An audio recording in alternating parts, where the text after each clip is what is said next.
ஜடாமுடி விழும் ஜலம் பிரவாகம் போல் படர்ந்திட தோழி நின்று நேர் விழும் உச்சியரவ மாலையாம் டமட்டமாயன நீண்டு ஆட அண்டிட சூறையான தாண்டவம் படருமே சிவம் ஹர ஹர சிவசங்கர் நீலகண்ட கங்காதர் அவனே சரணமென ஆனோமே ஞான கண்ணாக ஆலமுறை முக்கண்ணன் நீளச்சடையில் பிறை சூடியே தனநானநானனா தனநானநானனா தனநானநானனா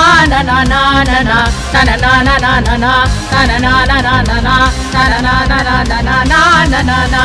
அகன்று நீண்ட அலைகளாய் உதிக்குமே உச்சியில் சண்டமாருதங்களாய் சரிந்திடும் ஜடாமுடி தக என பறந்த நேர்த்தி எரியினும் அகங்குளிராக்கிடும் அவன் அணிந்த இளப்பிறை எதையும் தாங்கும் நிலமகள் லீலையில் இணைந்திட அதிர்ந்திடும் வெறும் வெளி அவர் கடைப்பில் சந்ததி புதிய